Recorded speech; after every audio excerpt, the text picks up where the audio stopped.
What's up, guys and gals, and welcome back to the Nerd Castle. My name is Splattercat, super stoked to have you here today. So I ran all the way back to the ravine and checked for coal. There was none. And so we're back over here at Trapper's Cabin. I did actually record the entire thing, but truth be told, it didn't make for, like, crazy compelling gameplay. And so anyways, oh, hello, Windows. Thank you for that pop-up right there. I appreciate that, bud. Thank you for bothering me with your weird pop-up. So, apparently Windows has something to tell us, Nerd Castle. Windows has something to tell us. Ew, it's gross out here. It's a good thing we're going to be indoors for the majority of this. Good lord. Alright, so if you're looking for the cave that goes over to Milton, it's actually over on this side right here. You can swing through pretty easily. I'm actually trying to stay out of the wind right now because I don't want my gear to be broken. Good God, man, it's a blue out. It's blue out right now. You've all heard of a blowout. Well, if you put it in the past tense, this is a blowout or a blue out. So I think that if we can, I just got to find some coal, man. And I really don't want to go all the way back to Coastal Highway for it.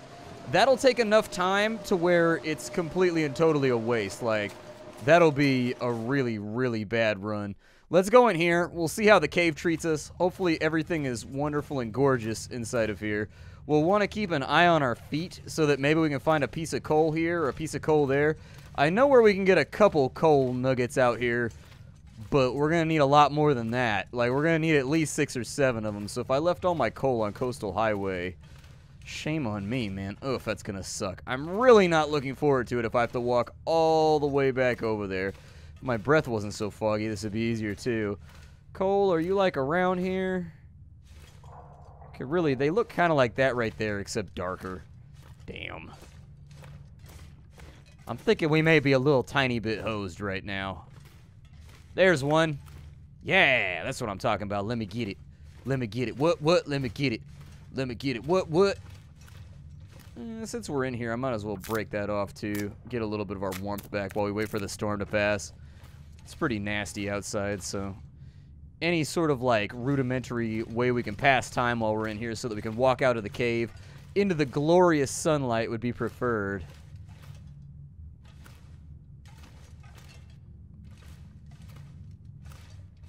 Well, Cole is not really being forthcoming right now. Cole is kind of being a jerk at the moment. Cole, I really need you to get bored, or to get on board with this whole, like, plan that I've got going on right now. I'd appreciate it. That's a campfire with a moldy granola bar. Hey, there's one. Yay. I don't need, like, a lot. I just need, like, 6. I just need, like, 5 or 6. And if we can make that happen, we'll be perfectly fine in this playthrough. Like, I just need enough to get it up to temperature. And then from there, I can stoke it with, like, sticks and other things that I can just, like, find around. Not really the hugest biggie. Ooh. Ooh! There we go. There we go. Now we're getting somewhere. You ever found somebody to be so happy that they're finding just little bituminous bits of Bernie bullshit on the ground? Probably not. You gotta be a weird kind of person to be really, really into that. Anything around here? Come on. Splatty needs your help. Splatty needs your help. Give him lots of coal. He will put it on his belt. I think that might be more or less all that we're good for right there, is like a little bit.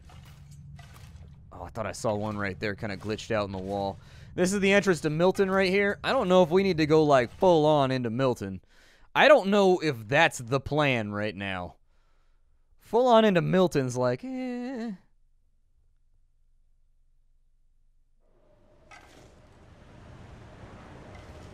Gross.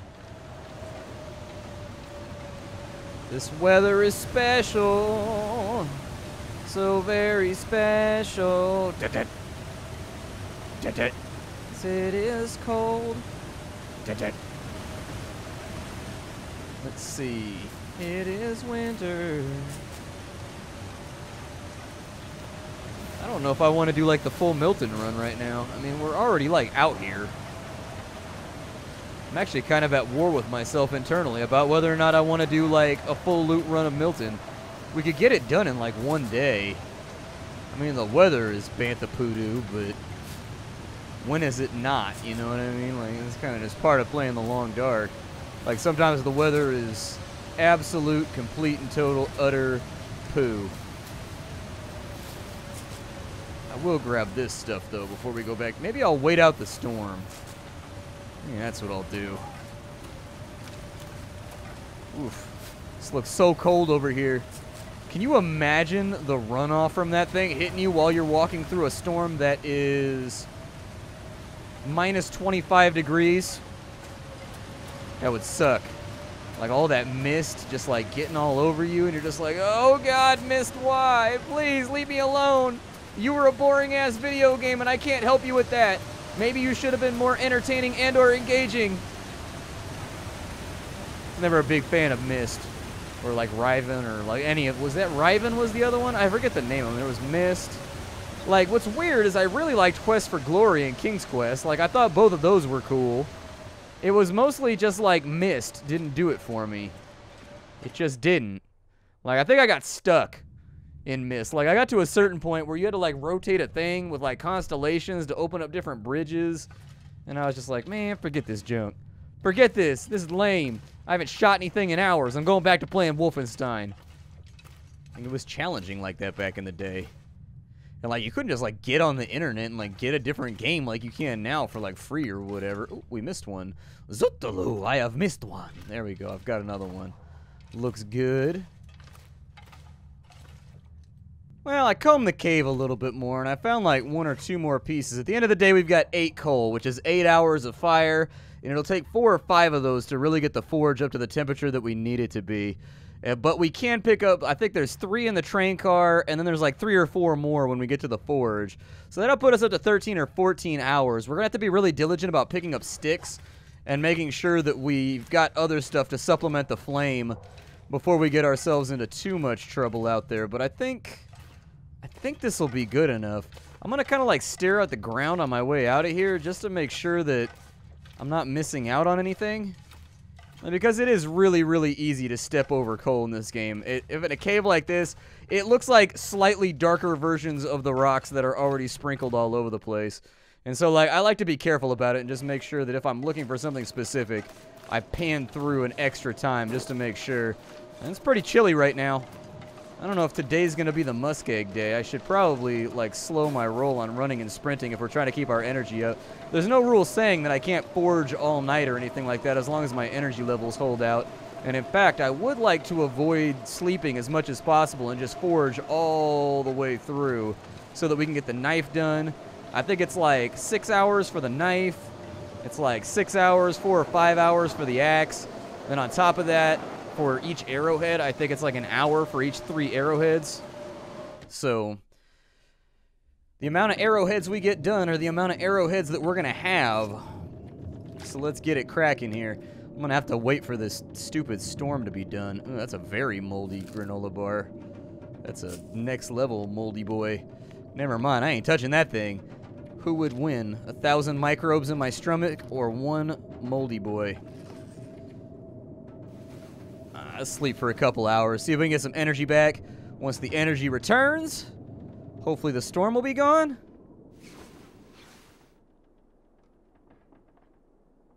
Yeah, it's sounding a little bit more still out there. I'm going to grab that cooking pot, too, on my way back home.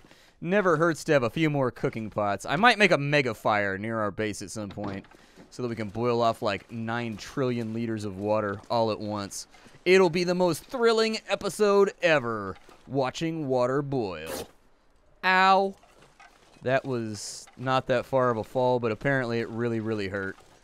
I guarantee you could jump off of that even onto like solid ground and you'd be fine, but whatever. I get it. I get it, Long Dark. You're trying to make up rudimentary reasons to make me waste my time. Hopefully it wasn't any of my stuff of value. Well, it wasn't my gloves. It looks like it was my socks. I'll take that. Sock meltage is okay. I'm going to go gather up the stuff, and then when we reconvene, we're going to go out and we are going to take care of business and get our tools done. Oh, yes. Back at home now, there's a couple of considerations we need to make before we set out for the muskeg to forge all of our tools. The big one is, like, are we going to have enough metal? Are we going to have enough fire? Because we're going to be staying out there for a while. Now, we're lucky enough that the game provides us with a bed out there that gives, like, +5 to warmth or something like that. So at least we'll have that if we really, really need it inside of, like, a temperature-controlled area. It should be all right. But there's no real, like, guarantee that the weather's not just going to be super inclement. So when I forge, I prefer to have a fire running the entire time. Like, I want my fire to be going for the full, like, 32 or 48 hours or however long it is that I'm there. I want the fire to be running. I want it to be good to go. Let's go ahead and offload some of our goodies inside of here, and we'll kind of get ourselves ready to go. Now, the big things we're going to need when we go out there is some supplementary wood. We're going to need the hammer. We're going to need the metal, and we're going to need the coal. Those are the bare basics. Aside from that, it's also a good idea if we take along some food with us. Now, luckily, we are going to be able to forage a great deal of food from this location. So we shouldn't have to, like, carry a ton of these things with us. I would say we could probably get away with dropping, like, half of them, and we wouldn't have to worry about it because we'll be able to pick up food while we're there. I'm going to drink some water. We've got that nasty granola bar that... It still has a use. What we can do is if we eat bad food and we get food poisoning, we can eat all the crappy food out of here that'll make our lives easier. But for now, I don't think it's going to be that big of a deal. I don't think we're going to need water while we're out there, so we can leave both pots here. We are going to need a crowbar, so we can leave that here. We're not going to need a lantern, so we can ditch that over here. With all of our tools and supplements, I'm going to need that hammer right there. I'm also going to need to bring, let's say, 18 metal. Should do us. I don't think we're going to be able to forge all of it while we're out there. I'd be really surprised if we forged all the metal while we were in the neighborhood. But the other thing we're probably going to need to take heed of is we can drop that off. We can drop... Actually, we're going to need that. We can drop that off. We can drop those off. Those don't matter. The can opener, not largely going to matter either unless we find food out there. Maybe we'll find food. It's not that heavy. It's not that heavy. Maybe it'll work out for us. Aside from that... I don't think we need 900 tons of painkillers. So I'll probably just drag and drop those over to there. We're looking good on that front. We can get rid of you. It all adds up. It all adds up to weight. Definitely not going to need the cattail heads. Let's go ahead and organize this by weight real fast so we can figure out what we do and we don't need over here. So I'm not going to need a hacksaw. Hacksaw is, like, it'd be nice, but... I think we may be dreaming if we think that that's going to be the thing that's really going to make this easier for us. The real question is, how much wood do I want to bring with me? Towards the question of woodchucks chucking, I don't think it's going to be that necessary. I will bring a flare for starting the fire so that I don't have to use a match. We're only at 31 right now. I'm going to need that right there. 24 matches inside of there, too. Oh, well, that's good to know. That's good to know. All right. Well, we're about as loaded up as we're ever going to be. Let's head that way. I mean, we got a long, long walk in front of us. Hopefully the weather does not become crappy while we're in here. That would suck. All right, so we still got a little bit of daylight left. Let's head out that way. Now, if you're trying to get to the muskeg, I realize we've never been there before in this playthrough. You just follow the train tracks to the left.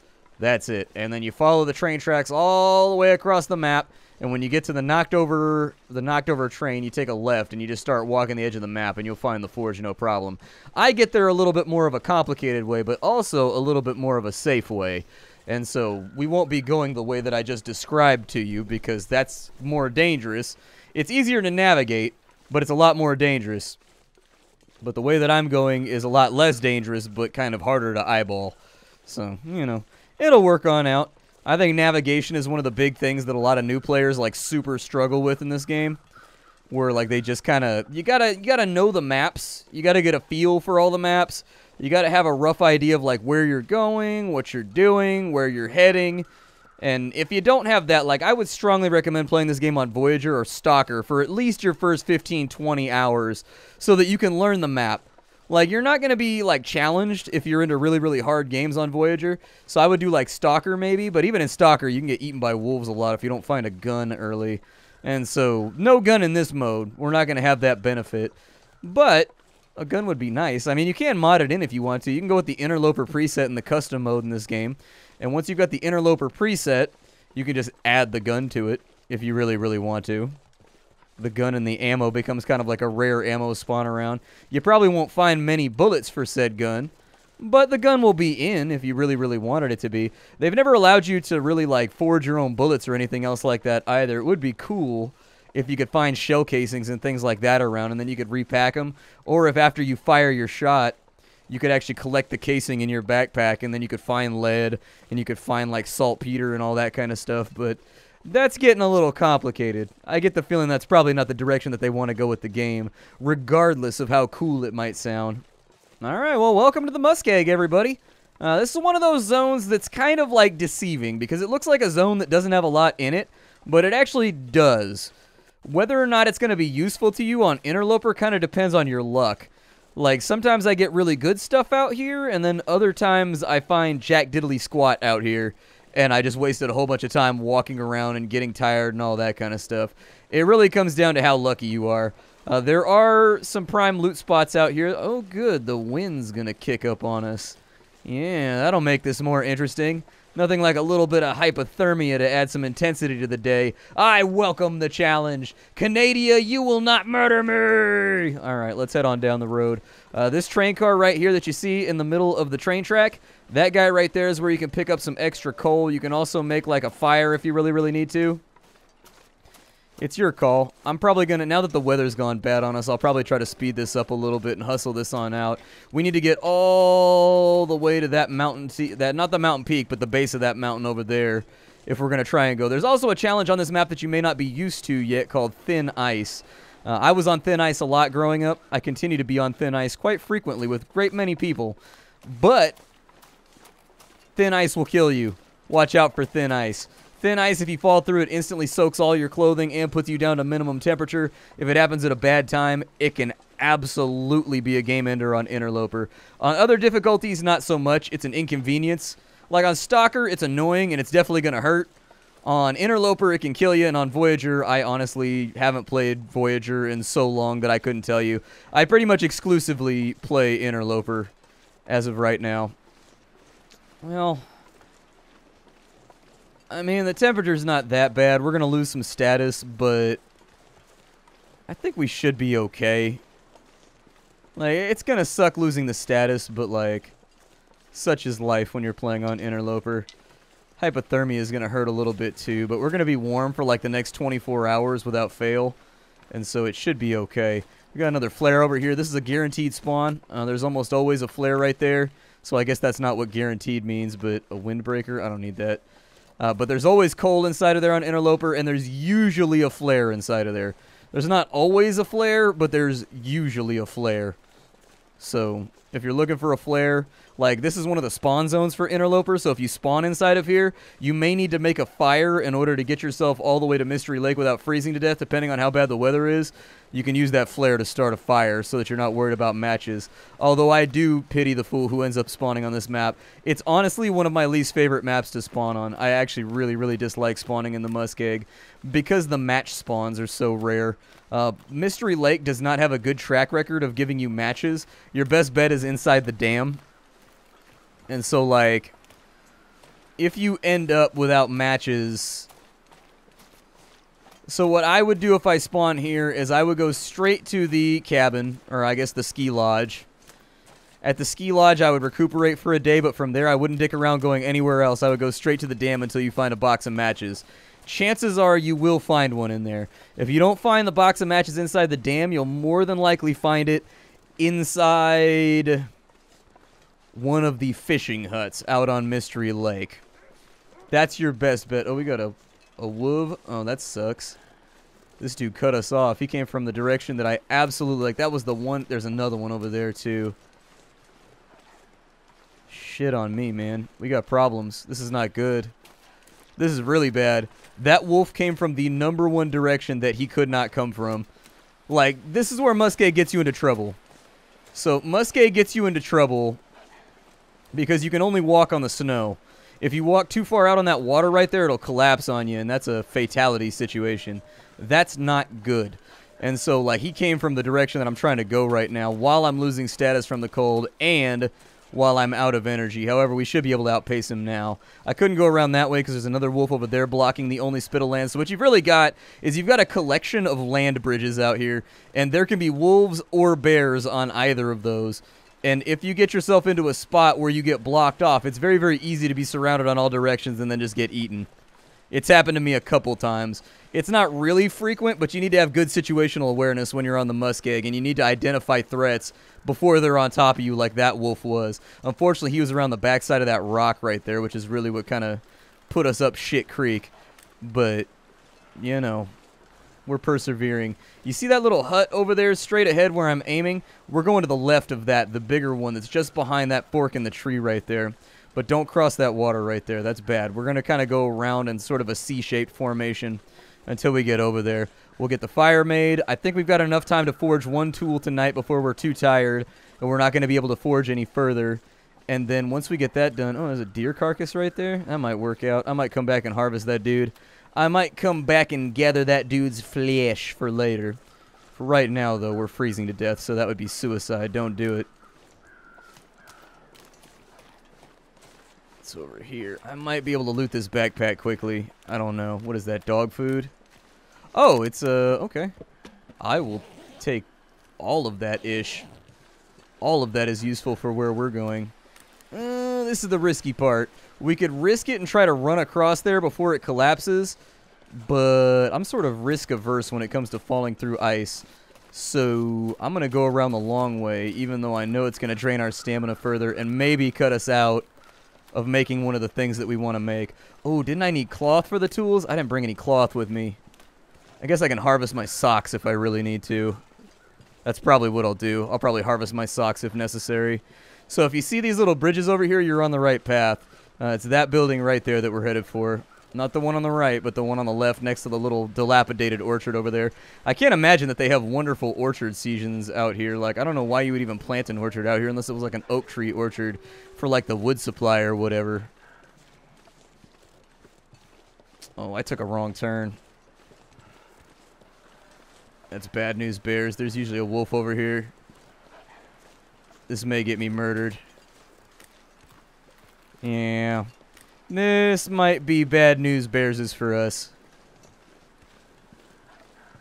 Oh well, we persevere. Let's not worry about things we can't change at this point. So we're going to hit that, we're going to cut right and go into the forge building. We'll get a fire started on up.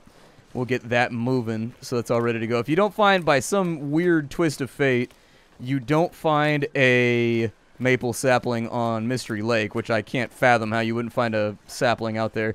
But anyways, there are saplings on this map too, and they do seem to be in a little bit thicker of density than some of the other maps that I've played on. I'm going to try and skip to Maloo over here. I think I brought a little cloth with me, but not very much. I may have to harvest my socks. Luckily, my socks aren't really providing us with that much warmth anyways. So, like, no big loss. If they were wool socks or whatever, that would super blow. But they're not, so we should be okay. Alright, up the hill we go, over and across. Hopefully we can lose Wilhelm over here, which is what I'm calling our little friend. I've always wished that they would add a wolf taming mechanic to the game, where you could find, like, wolf pups around after you kill the parents or whatever. And then you could take one of the pups. Limit one, you can't have any more pups. But, like, you could, like, feed them and raise them. And you could have a dogo, bro. You don't want to have a dogo? I would love to have a dogo. That would be the best. That would be, like, one of the only things that would make me happier in this game than the current build. Is if I could have a dog, like Fable 2 style. I think that dude's about to charge. He sounds kind of closer than I'm comfortable with. There's a deer over there. If we get really lucky, the wolf will go kill that deer over there. And when he does, we'll be able to harvest from it after the fact. That's if we get really, really lucky. And then we'll be able to get some dinner from it. We'll be all right. Oh, look, there's a park over here. I can actually take that, and I can just break that down. All right, so first things first, let's get this fire going. That's pretty much all that I care about right now. All right, so in the furnace, we're going to take the flare. We're going to light these sticks. Hopefully we get it on the first go because we can't really afford to freeze much more. I'm feeling quite chilly at the moment. Luckily, the flare is reusable, so if we fail, we can just keep trying. That's why I picked it up and I brought an extra one with me. However, if this works, we'll just chuck it on the ground to get the weight out of our backpack and everything will be good. There we go. So throw that on the ground, and then we are going to offload all of our sticks. That'll get that temperature cooking. What you want to do is wait for the temperature to top out. Then we'll put some coal on it. Hey, we got fire starting too. Nice. How many jackets am I wearing right now? Oh, I could actually use that jacket? Nice, bro. Hell yeah. Downside is... Oh, there's coal out back too. Nice. Downshot is... I don't think I have enough cloth to do what I want to do. I'm feeling kind of stupid right now. I forgot about the cloth requirement. Forgot about the cloth requirement. So if we go into here, let me see what the damage is. So we need 1 cloth and 1 cloth. Oh my god. Okay. I made a boo-boo, but it looks like it's going to be okay. There's also a match spawn over here. If you've got time while you're in the zone, you can come back over here and grab these matches, but normally when it spawns you, you're way off in the hills over in that direction. So like, might not be something you have the luxury or time to do. Just saying. Sewing primer. Don't really care about that. Let's check all the containers while we wait for the heat to go up. It's looking pretty good over here. It's maxed out. I'm going to throw the remainder. I think fur burns very, very hot. And then from there, we got 10 minutes till we can add the coal, so that's okay. Should be able to warm up a little teensy tiny bit. And what I like to do, I like to gather all of this stuff from all around this place, wherever I can find it, and then I just throw it in a drawer over here so that when I come back to forge in the future, I know where all my coal is at. Make your life a little bit more tolerable. You can also use, once the temperature is up at the top, you can use these planks right here in order to keep the fire going. You can use all the wood that's down in here. Like, your first smelt is free. Behind the crates that are behind me, there's a safe, in case you wanted to see if there was anything good in the safe. Completely and totally valid option right there. How beat up is this jacket? 22%. I'm a little worried it's going to rot off of our body before we can properly use it. Why was my hat not on my head? That's weird. There's also a ton of accelerant and dog food inside. This crate's got a bunch of dog food inside of it. Or behind it. Yeah, behind it. There you go. So if you're trying to eat for a day or so. And then one of them, I think this one has like 3 or 4 accelerants in it too. So remember that before you leave as well. Those spawns are like universally there in my experience. They never move around much. Alright. Let's get this fire cooking. So this thing needs to be 150 degrees Celsius before we're going to be able to forge out of it using Vulcan's flame. So we kind of got to wait that out. Worst case scenario is this is the end of our episode. My name is Splattercat. I'll see y'all later. Thank you for joining me for an episode of The Long Dark. It's been a blast, everybody. I hope you've been enjoying it. I'll see you in the next one where we'll get all the tools done and we'll get set up and we'll head back. We'll make our bow. The next episode is keyed in, I think, to be a very, very good episode. And so there you go. We've hit our temperature threshold so we can actually, like, do this stuff now. And so, like, we can just sit down and bang this dude out real quick. We fixed our hypothermia. We're a little bit dehydrated, but I'm just going to take the hit so that we finish the knife. We now have a knife. Harvesting bodies and all that fun stuff just got worlds easier. I'll see y'all later. Hi-do.